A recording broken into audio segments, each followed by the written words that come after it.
지난주에는 우리가 등불과 헤아림에 관한 이 비유의 말씀을 나눴어요. 계속해서 예수님은 비유로 말씀하고 계시죠. 씨 뿌리는 사람의 그 비유를 시작으로 해서 계속해서 예수님 비유로 말씀하십니다. 그래서 등불은 등경 위에다가 이 등경 위에다가 두지 침상 아래 두는 사람은 없어요. 등불은 뭡니까? 세상을 밝히는 것이라고 했습니다. 그래서 등불 대신 예수님께서 이 세상에 오심으로 숨겨졌던 모든 것들이 밝히 다 드러났다라고 말씀하고 있어요. 그래서 죄에 대해서, 의에 대해서, 심판에 대해서 명확하게 알게 하시려고 예수님께서 또 성령님께서 오셨다라는 말씀이 지난주 말씀이었어요.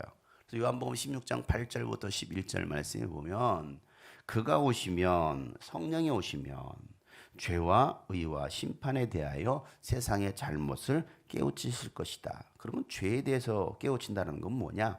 세상 사람들이 예수님을 믿지 않는 게 죄가 되는 것이고, 의에 대하여 깨우친다는 것은 내가 아버지께로 가고 예수님 부활하고 승천하셔서 너희가 다시는 나를 보지 못할 것이고, 그리고 심판에 대하여라 깨우친다면 이 세상의 통치자 마귀가 심판을 받았다라는 것을 성령께서 오셔서 밝혀주신다는 거예요. 감춰졌던 모든 것들이 이제는 다 드러난다는 것입니다. 여러분, 우리는 빛 대신 예수님을 믿는 사람, 예수님을 가진 사람들입니다. 빛 대신 예수님이 우리 안에 오심으로 인해서 우리 안에 있었던 그 모든 어둠은 떠나갑니다. 우리는 더 이상 어둠 가운데 거하지 아니하고 어둠에 속한 사람처럼 살아가는 것이 아니라 이제는 빛의 자녀로 살아가는 거예요. 그래서 빛 가운데 거하면 또 빛 가운데 행하면서 살아가는 사람들이 바로 크리스찬이다라는 것이 우리가 계속 나누는 말씀이에요. 우리가 어디에 살 것이냐, 누구와 함께 살 것이냐, 어디에 거할 것이냐. 빛 가운데 살아가면 여러분 어떤 일들이 일어납니까? 요한일서에 보면 1장 7절에 이런 말씀이 있습니다. 그러나 다 같이 시작. 하나님께서 빛 가운데 계신 것과 같이 우리가 빛 가운데 살아가면 우리는 서로 사귐을 가지게 되고 하나님의 아들 예수의 피가 우리를 모든 죄에서 깨끗하게 해주십니다. 아멘. 빛 대신 예수님을 믿는 사람들은 아멘 해보세요. 예수님 안에 거하시는 분들은 아멘 해보세요. 그럼 우리가 빛 가운데 거한다. 오늘 말씀에 하나님께서 빛 가운데 계신 것처럼, 하나님은 어둠 가운데 계시지 않아요? 빛 가운데 계십니다. 하나님께서 빛 가운데 계신 것처럼 우리가 빛 가운데 살아가면, 예수님 안에, 빛 안에 들어와서 살아가면 어떤 일들이 일어나느냐? 우리는 서로 사귐을 가지게 된다라고 말하고 있어요. 뭘 가지게 된다고요? 사귐을 가지게 된다는 거예요. 그전에는 사귈 수 없었는데 이제는 사귐을 가지게 되고 하나님의 아들 예수의 피가 우리를 모든 죄에서 깨끗하게 한다라고 말씀하고 있습니다. 여러분, 어떤 사귐입니까? 이 사귐이라는 게 남녀 간의, 이성 간의 사귐일까요? 여기서 사귐이라는 것은 영적 사귐을 말하고 있습니다. 영적 하늘 가족으로서의 사귐이에요. 다시 말해서 전혀 어울릴 수 없을 것 같은 사람들. 교회는요, 다방면의 사람들이 뭐예요? 성향도 다 달라요. 살아온 삶의 과정도 달라요. 다 달라요. 나이도 달라요. 오늘도 보니까 다 다르잖아요. 공통점을 찾아볼 수 없어요. 교회라는 것은. 유일한 공통점 하나를 찾자면 예수 믿는다는 거 말고는 없어요. 그리고 주님이 꿈꾸신 교회 공동체에 소속되어 있다는 것 말고는 다 달라요. 여러분, 어떻게 하나가 됩니까? 어떻게 사귈 수 있어요? 사귈 수 없어요. 교회는요, 아니 세상 동아리는요, 자기가 원하는 뭐 테니스 동아리, 탁구 동아리는 우리 박은혜 자매님 남편에게 의뢰하시면 돼요. 탁구 동아리, 등산 동아리, 또 뭐 글쓰기 동아리, 공예 동아리, 뭐 꽃꽂이 동아리, 뭐 초 키우는 동아리, 뭐 이런 거 있잖아요. 같은 성향의 사람들이 모이는 거. 나는 꽃꽂이하는 거 별로 안 좋아해. 그럼 여기 안 들어가면 돼요. 그러잖아요. 나 등산하는 거 별로 좋아하지 않아. 나는 그냥 먹방 동아리. 맞는 사람끼리 모이는 곳입니다. 그런데 교회는 아니에요. 다 달라요. 하나가 될 수 없어요. 절대 하나가 될 수 없습니다. 교회는. 무엇으로? 세상 가치관으로, 세상의 이론으로 교회에 들어오면요, 절대 하나가 될 수 없습니다. 사귈 수 없는 것이 바로 교회예요. 그런데 오늘 뭐라 말하고 있습니까? 너희들이 빛 가운데 거한다면, 빛 대신 예수님 안에 거한다면 너희들은 사귐을 가질 수 있다, 사귈 수 있다라고 말씀하고 있어요.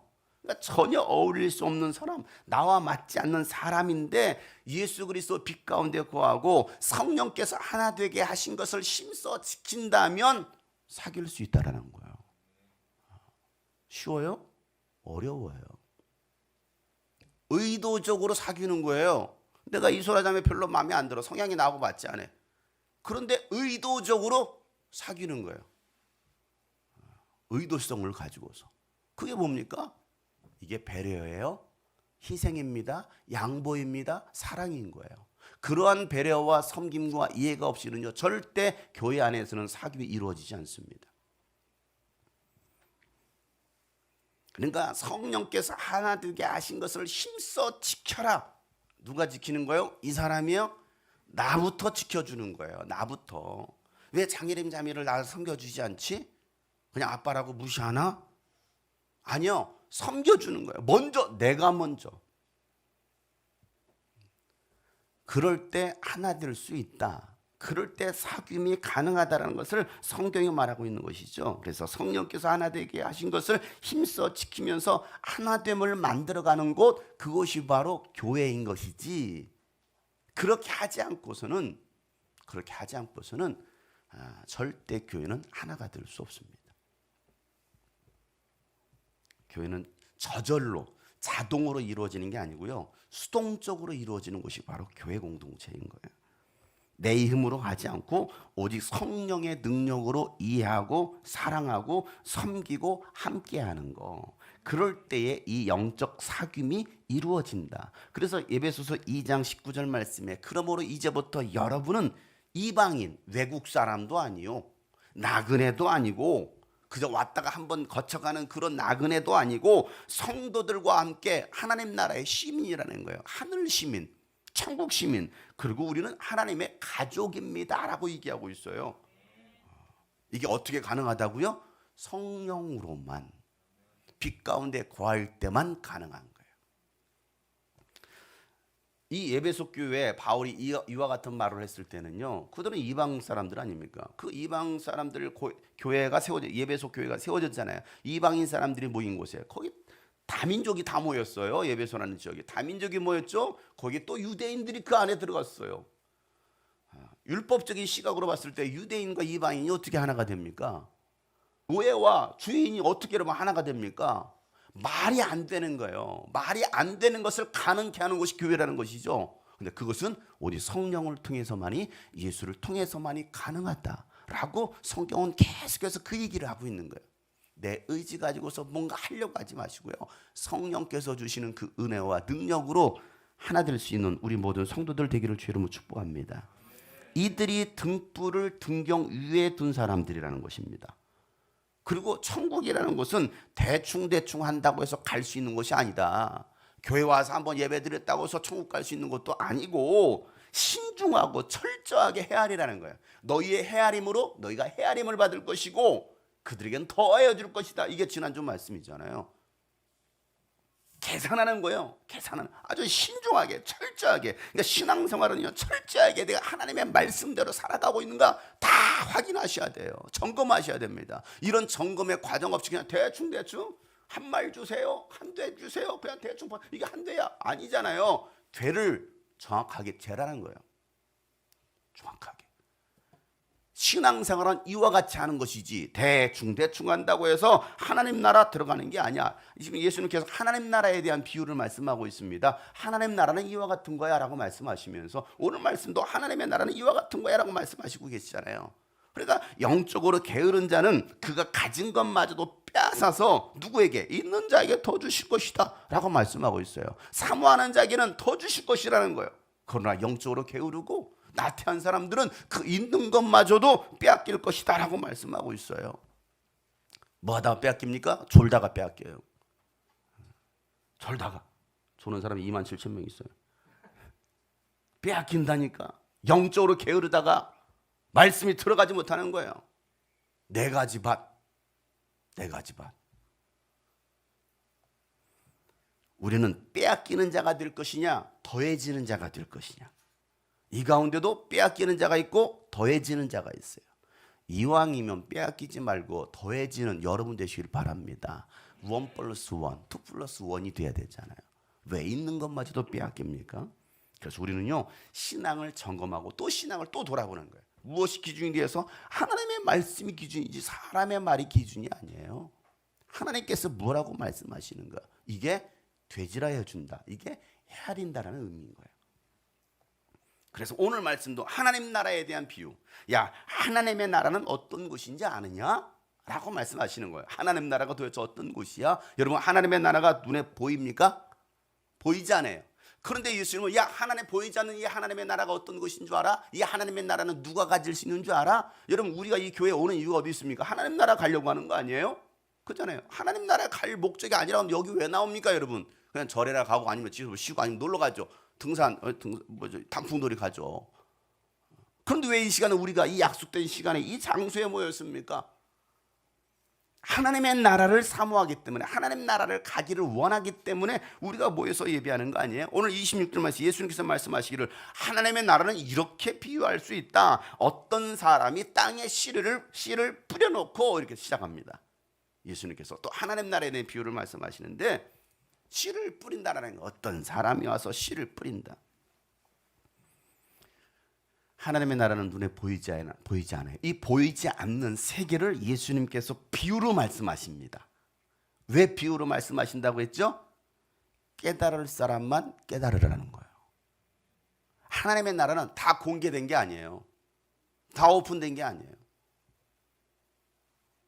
깨달을 사람만 깨달으는 것입니다. 깨닫고 순종하는 사람만이 하나님 나라에 들어갈 수 있다라고 예수님께서 비유로 감춰두어서 말씀하시고, 제자들에게는 따로 그것을 또 설명해 줍니다. 해석해 주는 거예요. 왜? 제자들은 알아들어야 될 거 아니에요. 그잖아요. 제자들은 알아야 가서 가르칠 거 아니겠어요. 여러분들은 알아야죠. 그래서 오늘 예수님께서 깨닫게 하시고 알게 하시는 거예요. 자, 오늘 본문에는 한 사람이 등장합니다. 그 한 사람. 자, 그 사람이 무엇을 합니까? 뭐 했어요? 네, 씨를 뿌렸잖아요. 한 사람이 씨를 뿌렸는데, 자, 어디에 씨를 뿌렸어요? 땅에 뿌렸잖아요. 땅에. 그럼 여러분, 씨앗은 무엇입니까? 그건 우리 잘 알죠. 계속해서 우리가 이 말씀 씨와 연관된, 씨앗과 연관된 말씀을 계속해서 하고 있어요. 씨앗은 뭐예요? 하나님의 말씀이에요. 그럼 어떤 사람은 누구예요? 어떤 사람? 네? 예수님. 또 말씀을 전하는, 복음을 전하는 사람들, 또 선지자들. 그들이 어떤 사람인 거예요? 어떤 사람이 씨를 뿌렸습니다. 선교사들 이 땅에, 조선 땅에 씨앗을 뿌렸어요. 복음의 씨앗을. 성경책을 던져주고 갔습니다. 그리고 순교당했어요. 자, 이들이 바로 어떤 사람들입니다. 자, 그러면 땅은 누구예요? 땅에 뿌렸잖아. 땅은? 네? 어떤 사람들이에요? 여러분들. 여러분에게 오늘도 씨앗이 뿌려지고 있잖아요. 말씀의 씨앗이 뿌려지고 있잖아요. 내 영혼 가운데 하나님의 말씀의 씨앗이 뿌려지고 있습니다. 자, 그러면 오늘 이 말씀에서 앞에 씨 뿌리는 사람의 비유와 다른 점이 뭐예요? 처음에 씨 뿌리는 자의 그 씨 뿌리는 사람의 비유를 말했어요. 1절부터. 한 사람이 와서 씨를 뿌렸는데 그 씨앗이 어디에는 길가시에 떨어지고 돌짝밭에 떨어지고 또 가시덤불에 떨어지고 좋은 땅에 떨어진, 이게 씨 뿌리는 비유였어요. 자, 그럼 앞에서 말했던 씨 뿌리는 사람과의 이 비유와 오늘 말씀의 다른 점 뭐예요? 땅이 하나다. 어느 땅인지 모른다. 예, 그냥 아무렇게 얘기해 보세요. 그냥 자고 일어났어요. 이소라 자면 자는 거 굉장히 좋아해요. 자고 일어났어요. 차이점을 찾으셔야 돼요. 뭘 말하고자 하는 것인지. 차이점이 뭐예요?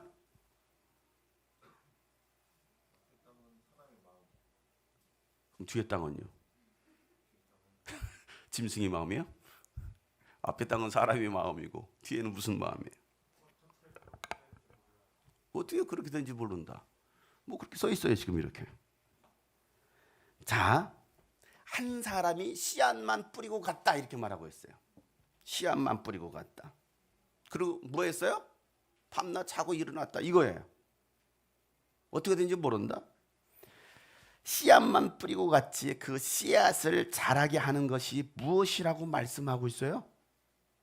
오늘 본문에 땅이 자라게 한다. 땅이 씨앗의 열매를 맺게 한다. 자라게 한다라고 말하고. 자, 자세히 한번 읽어보세요. 27절 말씀이에요.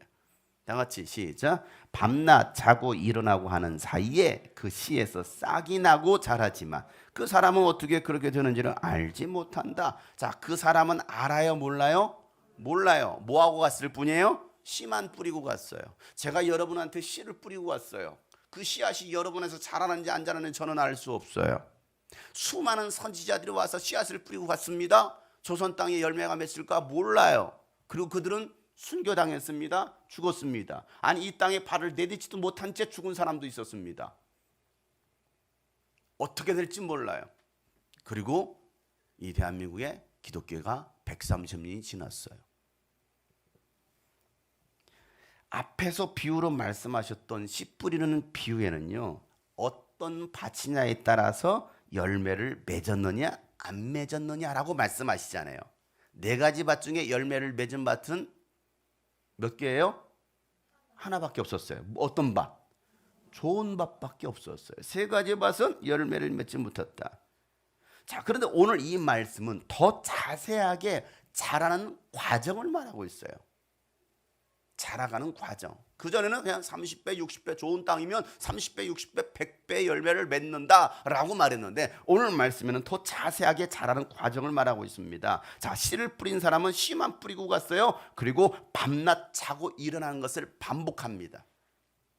계속 자고 일어나고 자고 일어나고 그 사이에 씨가 싹이 나고 자라지만 그 씨 뿌린 사람은 어떻게 그렇게 되었는지 안다 모른다? 모른다라고 말하고 있어요. 몰라요. 그저 씨를 뿌리고 갔을 뿐인 거예요. 뭐 우리 어렸을 때 땅이나 화분에다가 이렇게 씨앗을 뿌려본 경험들이 있을 겁니다. 해보셨죠? 아이들 항상 뭐 다 해봐요. 우리도 해봤을 것입니다. 여러분들이 씨앗을 심고 물을 주고 그리고 하루 이틀이 지나고 나면 땅 속에서 무슨 일이 일어나고 있는지를 여러분 다 꿰뚫어 보십니까? 알아요, 몰라요? 몰라요. 그저 나는 씨앗을 뿌렸고 물 한 번 줬을 뿐이에요. 그리고 밤낮 하루 지나고 이틀 지나고 3일 지나고 4일 지나고 5일 지나고 몰라요. 그 땅 속에서 일어난 일은 모릅니다. 그저 우리가 할 일은 뭐예요? 씨를 심고 기다리는 거예요. 계속 기다립니다. 자, 그러면 누가 일할까요? 땅이 일할까요? 씨앗이 일할까요? 누가 일할까요? 땅이 일합니까? 씨앗이 일합니까? 잘 생각해봐. 땅이 일해요? 씨앗이 일해요? 씨앗이 일합니다. 씨앗이 일해요. 땅은 그저 씨앗을 뭐하고 있어요? 품고 있는 거예요. 이게 어떤 땅이냐? 여러분 살아있는 씨앗이라면 씨앗이라 할 거예요. 죽어있는 씨앗은 아무런 일을 하지 않습니다. 이 씨가 죽은 씨냐 살아있는 씨냐 따라서 씨앗이 일하지 않을 수 있다는 히브리서 4장 12절 말씀에 보면 하나님의 말씀은 살아있어서 하나님의 말씀은 살아있고 힘이 있어서 어떤 양날 칼보다도 더 날카롭고 그래서 사람들의 이 속을 꿰뚫고 혼과 영을 갈라내고 관절과 골수를 갈라놓기까지 하며 마음에 품은 생각과 의도를 밝혀냅니다 라고 말하고 있어요. 하나님의 말씀은 무한다고요? 살아있다라는 거예요. 여러분 이 살아있는 말씀도 성도들이 어떻게 받아들이냐에 따라서 이 씨앗을 말씀의 씨앗을 사장시키느냐 아니면 이 말씀이 살아 움직이게 하느냐는 거예요. 하나님의 말씀은 살아있잖아요. 하나님의 말씀은. 그러니까 이 하나님의 말씀을 살아 움직이게 하는 게 누구라는 거예요? 나예요. 나예요. 이 씨앗은 지금 일하려고 하고 있어요. 뿌리를 내려고 하고 있습니다. 싹을 내려고 하고 있습니다. 그런데 땅이 어떻게 하고 있느냐? 데살로니가전서 2장 13절 말씀 보면 우리가 하나님께 끊임없이 감사하면 여러분이 우리에게서 하나님의 말씀을 받을 때 사람의 말로 받아들이지 아니하고 실제 그대로 받아들이는 거예요. 실제 그대로 사실적으로 받아들이는 거예요. 뭐라고? 하나님의 말씀으로 받아들인다. 그럴 때 어떤 일이 일어납니까? 이 말씀은 또한 신도 여러분 가운데서 살아 움직입니다. 이렇게 말하고 있습니다. 하나님의 말씀을 내가 어떻게 받아들이냐에 따라서 이 말씀이 움직일 수도 있고 이 말씀이 그냥 죽어버릴 수도 있다는 거예요. 여러분, 씨는요 살아있는 하나님의 말씀이기 때문에 씨가 싹을 내는 데는 뭐가 중요해요? 네, 땅이 중요한 거예요. 밭이 중요해요. 그런 이 말씀의 비유는요 이미 이 땅을 좋은 땅이라는 전제하에, 왜? 이미 네 가지 밭에서 얘기를 했잖아요. 그러니 좋은 땅이라는 전제하에 이 말씀을 내고 있는 거예요. 이 말씀을 비유로 말씀하고 있는 거예요.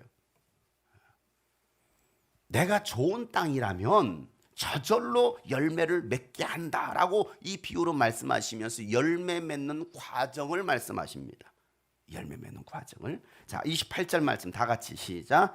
땅이 저절로 열매를 맺게 하는데 처음에는 싹을 내고 그 다음에는 이삭을 내고 또 그 다음에는 이삭의 알찬 나달을 낸다. 자, 이게 좋은 땅이라는 전제하에, 우리가 좋은 땅이라는 전제하에 이 말씀이 어떤 과정을 통해서 열매를 맺느냐. 처음에는 싹을 내죠. 다음에는 뭐 냅니까? 이삭을 냅니다. 자, 이삭을 낸 다음에는 이삭의 알찬 나달을 낸다라고 말하고 있습니다. 이 모습은 우리 신앙의 성장의 모습과 같아요. 구원은요 반드시 이 회개의 과정이 있어야 됩니다. 회개의 과정을 거치지 않고서는요 절대 구원받았다라고 말할 수 없어요. 그래서 여러분, 회개하기 위해서는 반드시 우리는 복음을 들어야 됩니다. 복음을 듣고 이 회개의 과정을 통해서, 회개가 뭐예요? 묵은 땅을 갈아엎는 것입니다. 거기 있던 돌과 가시덤불을 다 제거하고 걷어내는 것입니다. 그리고 그곳에 말씀의 씨앗이 뿌려졌을 때에 연한 싹을 낼 수 있다는 거예요. 뿌리를 내리고 싹이 뭐합니까? 땅을 뚫고 올라오는 거예요. 이게 회개의 과정이에요. 그리고 나서 그곳에 말씀의 씨앗이 뿌려졌을 때에 연한 싹이 나고 싹이 자랄 수 있도록 땅은 뭐합니까? 충분히 영양을 공급해 줘야 되는 거예요. 가만히 있다고 해서 이 씨앗이 좋은 싹을 내고 이 파리를 내고 꽃을 피는 게 아니라 이 땅이 할 일은요 영양을 충분히 공급해 주는 것입니다. 공급하지 않으면요 건강하게 잘 자랄 수가 없어요. 자, 그러면 영양분을 공급한다는 게 뭐예요? 그러면 내가 땅이에요. 나는 이 땅, 이 씨앗에게, 하나님의 말씀의 씨앗에 영양분을 공급해 줘야 됩니다. 그게 뭡니까? 하나님의 말씀을 읽고 연구하고 묵상하고 되새기고 선포하는 거예요.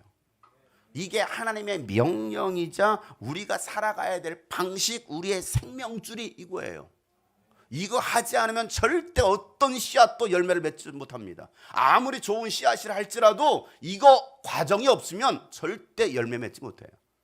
그래서 신명기 6장 말씀에 우리가 또 들어야 되고 또 들어야 될 말씀, 우리 마음에 새겨야 될 말씀이 바로 이 신명기 6장 말씀이죠.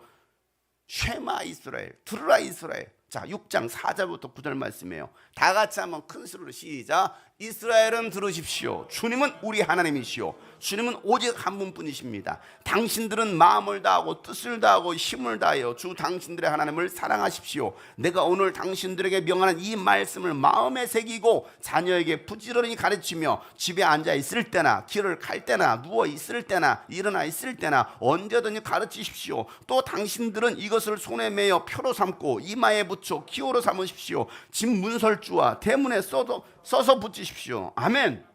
이 말씀대로 쉐마 이스라엘, 들으라 이스라엘, 하나님께서 명령하신 이 말씀대로 살면 복을 주겠다고 하나님께서 약속하셨어요. 우리는 이 약속의 말씀을 믿는 사람들입니다. 유대인들은 이 말씀을 믿기에 이 말씀 마음에 새기는 거예요. 이 말씀대로 자녀들에게 가르칩니다. 밤낮으로 가르칩니다. 일어설 때나 앉을 때나 길을 갈 때나 뭐 할 때나 뭐 하나님의 이 말씀을 계속 새기는 거예요. 어떤 말씀? 하나님을 사랑하라는 거예요. 마음을 다하고 뜻을 다하여 목숨을 다하여 하나님을 사랑하라. 이거 새기라는 거예요. 우리가 가장 중요하게 내 마음에 새겨야 될 것이 바로 이거예요. 하나님을 사랑해. 마음과 뜻과 목숨을 다해 하나님을 사랑해. 그 하나님을 사랑하기 위해서 가르친다는 거예요. 하나님의 말씀을.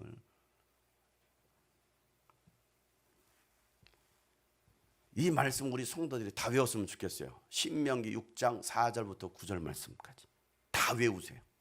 이 말씀 암송하세요. 이 말씀을 여러분 마음에 새기도록. 여러분 이 말씀을 마음에 새기지 않기 때문에 하나님을 사랑하지 못해요. 내가 어떻게 하나님을 사랑하는지를 모르는 거예요. 왜? 말씀이 없으니까. 싹이 잘 자라도록 하나님의 말씀을 여러분의 마음에 새기시길 바랍니다. 여러분 자녀들에게도 이 말씀 암송시키세요. 다 초대교회 성도들처럼 하나님의 말씀을 배우는 일에 몰두하고 기도에 힘쓰는 여러분 되시길 바랍니다. 그럴 때에 씨앗이 자라는 거예요.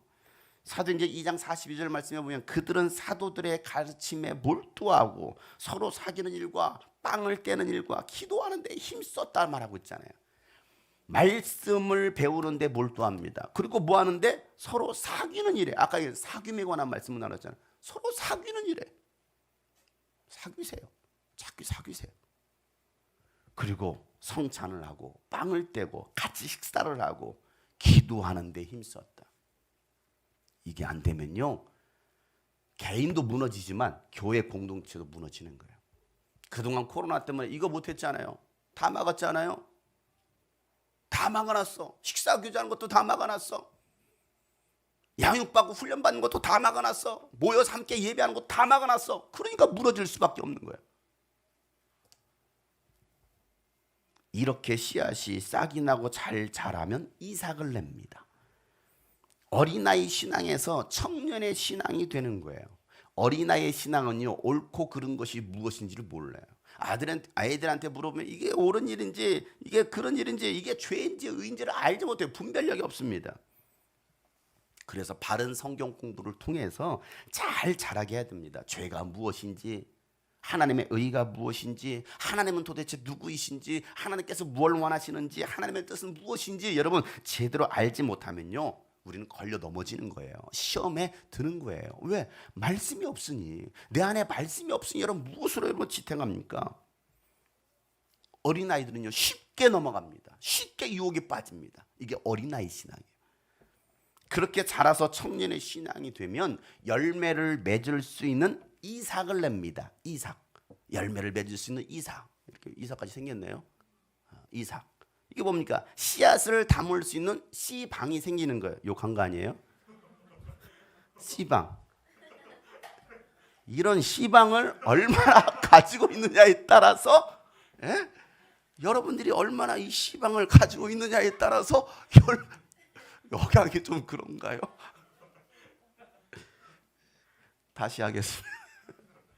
이런 씨방을 얼마나 가지고 있느냐에 따라서 나중에 열매로 맺히게 되는 거예요. 자, 뭐요? 예, 오늘 이 한 가지 단어만 알고 가시길 바랍니다. 예. 나보고 그런 것 같아 지금. 나보고 지금 씨방을. 자, 이 씨앗의 방이 몇 개 있어요? 여기 보니까 하나, 원시방, 투시방, 세시방, 포시방, 이렇게 있습니다. 내가 몇 개를 가지고 있느냐에 따라서 열매를 맺을 수가 있는 거예요. 저는 시골에 살았으니까 아버지 농사 도와가면서 농사 짓고 하다 보니까 벼농사를 지면 이삭이 막 맺히잖아요. 이게 비어 있어. 튼실하지 못한 거예요. 영양분을 제대로 공급받지 못하다든지. 그러다 보니까 그냥 비어 있는 거야. 빈 깍지. 근데 어떤 것은 튼실한 거야. 좋은 씨앗을 맺는 거야. 이게 중요하다라는 거예요. 오늘 이 말씀 바로 그 얘기를 하고 있는 거예요. 청년의 신앙은요, 어린아이 신앙은 열매가 없어. 왜? 유혹에 계속 넘어지니까. 그 청년의 신앙은 어떻습니까? 이 열매를 맺으려고 하나님의 꿈을 꿉니다. 그 꿈을 이루기 위해서 뭐합니까? 치열한 영적 싸움을 합니다. 이 과정을 요한은요, 요한일서에서 잘 설명해 줍니다. 요한일서 2장 14절은 첫 요한이 한번 읽어볼까요? 요한일서 2장 14절 시작. 어린 여러분, 내가 여러분에게 이 글을 쓰는 까닭은 여러분이 이미 하늘 아버지를 알고 있기 때문입니다. 다 같이 아버지 된 여러분, 내가 여러분에게 이 글을 쓰는 까닭은 여러분이 태초부터 계신 분을 알고 있기 때문입니다. 젊은 여러분, 내가 여러분에게 이 글을 쓰는 까닭은 여러분이 강하고 하나님의 말씀이 여러분 속에 있어서 여러분이 그 악한 자를 이겼기 때문입니다. 여기 보면 영적 수준, 영적 나이 세 부류가 나옵니다. 어린아이, 청년, 아비가 나와요. 자, 어린아이는 오늘 말씀 보니까 누구를 알고 있다? 하늘 아버지를 알고 있다 이렇게 말합니다. 어린아이들은 하늘 아버지를 알고 있어요. 이게 뭐예요? 아버지에 대한 신앙은 가지고 있어요. 아버지, 하나님 아버지, 하나님은 나의 아버지야 라는 신앙을 가지고 있습니다. 어린이는요, 아빠만 있으면 돼. 하준이는요, 아빠만 있으면 돼. 아빠. 왜? 아빠가 다 들어주거든요. 아빠 하나 줘, 아빠 하나 주거든요. 업어 주거든요. 해달라는 거 다 해줍니다. 그가 원하는 거 다 채워줍니다. 아빠는 만능이야. 아빠만 부르면 돼. 그보다 좋은 게 어디 있어요? 제가 있어, 하준아 이러 저한테 안 해요. 아빠한테 다 매달리고 있어. 아빠만 있으면 돼. 아빠만. 그러니까 이 어린아이 신앙은요, 그저 아빠와 같이 그냥 있으면 그냥 그것만으로 좋은 거죠. 그런데 이 아빠의 마음은 모릅니다. 그냥 있을 때는 좋아. 교회 안에 있을 때는 그냥 좋아. 하나님 아빠를 다 섬기고 있으니까 그냥 좋은데 하나님 아버지의 진짜 그 깊은 뜻은 몰라요. 하준이가 우리 이몽태 형제의 마음을 알까요? 아빠가 나를 위해서 우유값을 벌어주기 위해서 얼마나 정비하고 비행기를 닦고 있는지 여러분 그거 알까요? 몰라요. 그저 그냥 아빠만 있으면 좋은 거야. 그리고 자기에게 채워지지 않으면 어떻습니까? 짜증내는 거야. 우유 달라고. 자기의 만족이 채워져야 계속 어린아이는. 자기의 욕구를 채워준 아빠를 아는 어린아이. 청년의 신앙은요, 청년의 신앙은 하나님의 말씀이 속에 있어서 내 안에 있어서 이 악한 년들과 계속 싸워서 승리하는 신앙생활을 하는 사람들이 청년의 신앙입니다. 치열하게 싸워, 치열하게 갈등합니다. 치열하게 전투합니다. 악한 자들은 끊임없이 여러분을 공격해 오거든요. 사람을 통해서 공격해요. 환경을 통해서 공격합니다. 또 질병이나 사고나 또 어떤 물질의 어려움을 줍니다. 그런 것들로 계속 우리를 공격해 옵니다. 그럴 때 이길 수 있는 것은 유일한 길이 하나님의 말씀으로 무장하는 거예요. 그럴 때만이 그런 악한 영들의 공격으로부터 우리가 능히 이길 수 있다는 거거든요. 그래서 에베소 6장에서 전신갑주를 취하라는 것입니다. 하나님의 전신갑주를 취하지 않으면 악한 영들이 우리를 공격할 때 일어설 수 있는 자가, 끝까지 버틸 수 있는 자가 없다라는 거예요. 청년의 신앙이에요. 자, 아비의 신앙은 뭐라고 말하고 있습니까? 태초로부터 계신 분은 알고 있다 이렇게 말하고 있습니다. 그럼 어린아이하고 이 아비하고 무슨 차이가 있어요? 아까 얘기했어요. 어린아이는 아버지 하나님을 알고 있어요. 근데 아비의 신앙은, 아비는 태초부터 계신 분을 알고 있다. 그분은 아버지 하나님 아니에요? 아버지 하나님이에요. 그런데 오늘 뭐라고 표현하고 있습니까? 태초로부터 계신 분을 알고 있다는 겁니다. 창조주 하나님을 아는 사람들. 단순히 아빠 하나님의 차원이 아니라 태초에 하나님께서 세우셨던 계획, 하나님의 의도까지도 알고 하나님께서 세우셨던 그 영원한 계획을 이루기 위해서 살아가는 사람들, 그들이 바로 장성한 아비의 신앙을 가진 사람이라는 거예요. 여러분 하나님의 뜻을 아십니까? 하나님의 의도를 아셔요? 하나님께서 세우셨던 그 만세전부터 세우셨던, 이러면 창세전부터 세우셨던 그 하나님의 계획을 여러분 아십니까? 그 계획을 알고 그대로 살아가는 사람들이 아비의 신앙을 가진 사람이다라고 말하고 있어요. 자, 그러면 여러분은 어린아이의 신앙이에요? 청년의 신앙이에요? 아비의 신앙입니까? 장성한 아비의 신앙을 가진 사람들이 열매를 맺는 거예요. 나이가 어리다고, 여기도 나이 어린 우리 친구들이 있는데 나이가 어리다고 어린아이 청년이 아니에요. 영적으로 나이는 많은데 영적으로 어린아이가 있고요, 나이는 어린데 영적으로 장성한 사람이 있어요. 그들이 바로 이삭의 알찬 나달을 내는 사람들입니다. 장성한 자의 신앙. 며칠 전에 아버지께서 수술하셔서 퇴원하셨다라는 이야기를 듣고 나서 뭐 갈 수 있는 시간이 없으니까 지난주에 월요일 날 잠시 내려갔다가 점심 식사 섬겨드리고, 근데 식사하는데 아이고 고구마 배 주문이 들어와가지고 5박스를 내일까지 해서 보내야 되는데, 그 말씀하시기를 고구마 캤어요? 하나도 안 캤다. 병원에 한 3주 동안 입원해 계시니까 부모님이 다 계시니까 손도 안 댔다라는 거예요. 근데 고구마 배 주문은 들어왔고 해서 해야 된다는 말을 듣고, 그럼 제가 1시간 시간이 없어가지고 또 성경 통독에 와야 되니까 제가 1시간 딱 헤어드리고 가겠습니다 하고서 막 또 이제 집에까지 또 1시간 갔다가 고구마 1시간을 캤어요. 자, 그리고 나서 이 어머니께서 이 고구마를 캐시면서 하시는 말씀이, 고구마 하나를 딱 보시더니 아이고야 고구마 모양도 예쁘고 아유 밑이 잘 들었어. 아유 밑이 잘 들었어. 맛도 좋고 상품 가치가 우리 고구마는 좋아가지고 서로 달라고 그래. 우리 고구마를 먹어본 사람들은, 제가 고구마 PPL 하는 거예요. 고구마를 먹어본 사람들은 작년에 먹었던 사람도 미리 주문을 해서 고구마 달라고 그래. 그런데 어떤 밭은 고구마가 밑도 안 들었고 맛도 없어서 상품 가치가 떨어져, 이 말씀하셨어요. 그래서 지난주에 이 노란 사과 박스에다 1시간 동안 2박스 가득 채워가지고 그거 딱 캐어드리고 왔어요. 그리고 그 다음날 다시 또 캐셨다고.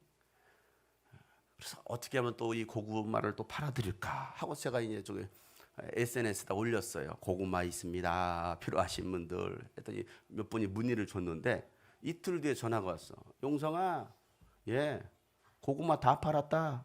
주문 받지 마라. 벌써 다 팔았어요? 아니 고구마 캐지도 안 했는데, 캐지도 안 했어요.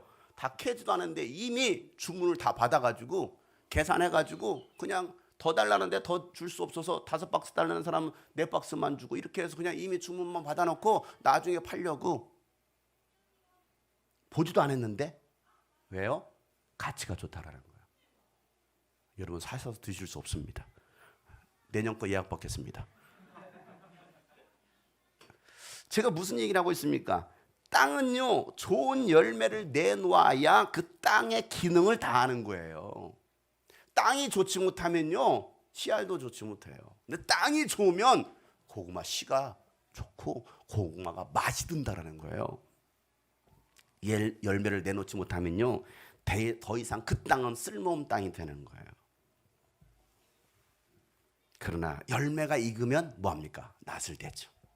제가 낫으로 고구마 다 걷어냈어요. 낫을 댑니다. 왜? 추수 때가 되었다. 이게 오늘 말씀인 거예요. 29절 다 같이 시작. 열매가 익으면 곧 낫을 댄다. 추수 때가 왔기 때문이다. 여러분 하나님의 말씀이 씨앗이 뿌려졌습니다. 선지자를 통해서, 예수님을 통해서 수많은 사도들과 또 많은 그 선교사들과 전도자들을 통해서 말씀의 씨앗이 뿌려졌습니다. 그리고 밤낮 자고 일어나고 하는 사이에 시간이 흘렀잖아요. 시간이 흘렀습니다. 이 대한민국 땅에 130년의 기독교의 시간이 흘러졌습니다. 뿌려진 지 시간이 흘렀습니다. 여러분의 영적 나이의 변화도 있었을 것이에요. 여러분들은 복음을 언제 받아들이셨습니까? 몇 년 전에 받아들이셨습니까? 여러분의 영적 나이도 변화가. 그러나 중요한 것은 뭡니까?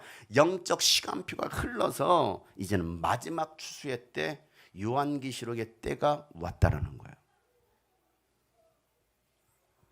이제는요 익은 열매를 따야 할 때입니다. 낫을 댈 때가 왔어요. 마지막 대추수의 때가 시작되었다는 것입니다. 이방인들의 주께로 돌아오고 또 이스라엘의 이 유대인들의 돌아올 때가 지금 이 시간이라는 것입니다. 로마서 11장 25절부터 26절 말씀에, 형제자매 여러분, 나는 여러분의 이 신비한 비밀을 알길 바랍니다. 그것은 여러분이 스스로 현명하다고 생각하는 일이 없게 하려는 것입니다. 이 비밀은 이러합니다. 이방 사람의 수가 다 찰 때까지 이스라엘 사람들 가운데서 일부가 완고해진 대로 있으리라는 것과 온 이스라엘의 구원을 받게 되라는 것입니다. 두 가지예요. 그것은 성경에 이렇게 기록되어 있는 것 같습니다. 구원하신 분이 시온에서 오실 것이니 야곱에서 경건하지 못함을 제거하실 것이다 라고 말씀하고 있습니다. 이방인의 수가 차는 것과, 그래서 그 유대인들을 갖다가 완고하게 했습니다. 하나님은 예수를 믿지 못하게 했습니다. 예수를 거부하게 했습니다. 그런데 이방인의 수가 차고 나중에는 뭐 한다라는 거예요? 그 이스라엘을 구원하시겠다라는 것이 오늘 성경에서 말씀하고 있는 예언된 말씀이에요. 요한계시록에서는요, 이 구원받을 유대인의 수와 이방인의 수가 나옵니다. 자, 요한계시록 7장 4절이에요. 다 같이 한번 읽어보겠습니다. 시작. 내가 들은 바로는 도장이 찍힌 사람의 수가 14만 4천 명이었습니다. 이와 같이 이마에 도장을 받은 사람들은 이스라엘 자손의 각 지파에서 나온 사람들이었습니다. 유대인의 수, 이 14만 4천 명, 신천지에서는 이걸 각 지파 12지파를 말해가지고, 그래서 이게 5절부터 보면 구원받을 이스라엘 12지파의 숫자가 나오거든요. 그 신천지로 12지파, 우리나라 대한민국을 12조각으로 내놨어요. 그 12지파, 자기네들 12지파라는 거예요.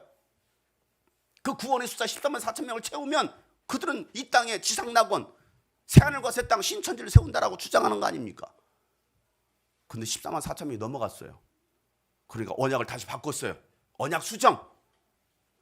진짜 돈 많이 낸 사람, 진짜 전도 많이 한 사람, 알곡들만 14만 4천 명 이렇게 수정을 했습니다. 어리석은 사람들, 하나님의 말씀을 모르는 사람들은 다 속아 넘어가는 거예요. 그런데 뭐라 말하고 있습니까? 영적으로 그 유대인의 믿음에 정말 예수 그리스도를 믿는 그 영적으로 14만 4천 명이 채워지고, 그 다음에 9절부터 이방인의 숫자가 나옵니다. 우리들이죠? 여러분, 이방인의 숫자는 몇 명일까요? 여러분, 그러면 우리는 그 이방인의 숫자에 들어가야 되잖아요. 이방인의 숫자, 유대인의 숫자는 14만 4천 명인데 그럼 이방인의 숫자는, 여러분 그 숫자 안에 들어가십니까? 성경에 그 숫자가 나옵니다. 다 같이 9절부터 시작. 그 뒤에 내가 보니 아무도 그 수를 셀 수 없을 만큼의 큰 무리가 있었습니다. 그들은 모든 민족과 종족과 백성과 언어에서 나온 사람들인데 흰 두루마리를 입고 종려나무가지를 손에 들고 보좌 앞과 어린 양 앞에 서 있었습니다. 아멘. 이방인의 수가 나왔어요. 그 수는 어떻게 돼요? 셀 수 없는, 너무 많아서 셀 수 없는 어마어마한 사람들이, 큰 무리가 흰 두루마리, 흰 세마포를 입고 종려나무가지를 흔들면서 예수님 앞에 서 있는 거예요. 요한 이 환상을 봤습니다. 그 환상을 본 그 장면 가운데 여러분들이 서 있기를 축복합니다. 그들이 바로 이방인의 수예요. 지금은 마지막 구원의 날입니다. 대추수의 날입니다. 추수할 때이고 좋은 열매를 맺을 때입니다. 예수님의 손에 키가 들려 있어요. 그 키, 이제 타작마당을 깨끗이 알고 알곡과 축정이를 골라내시고 계신 거예요. 마태복음 3장 12절 말씀에 다 같이 시작. 그는 손에 키를 들고 있으니 타작마당을 깨끗이 하여 알곡은 곳간에 모아들이고 축정이는 꺼지지 않는 불에 태우실 것입니다. 아멘. 사랑하는 성도 여러분, 여러분의 땅은 길가입니까? 돌짝밭입니까? 가시덤불입니까? 좋은 땅입니까? 좋은 땅이라면 여러분의 영적 수준은 어느 단계입니까? 싹입니까? 이삭입니까? 아니면 여러분 열매를 맺으셨습니까? 어린아이입니까? 청년입니까? 장성한 아비입니까? 오늘 말씀을 들고 나의 영적 수준을 한번 보자라는, 나는 지금 어느 단계에 있는지. 마지막 대추수의 날에 우리는 지금 서 있어요. 하나님은요, 이 코로나라는 바람으로 전 세계를 흔들어 놓으셨어요. 이건 대한민국에만 속한 게 아니잖아요. 전 세계가 코로나의 바람에 흔들렸습니다. 그 바람을 맞고 떨어져 나간 사람도 있는가 하면 그 바람을 맞고 더 안으로 들어온 사람이 있어요. 바람을 맞을수록 알곡은요, 예수님의 그 키 안에 들어옵니다.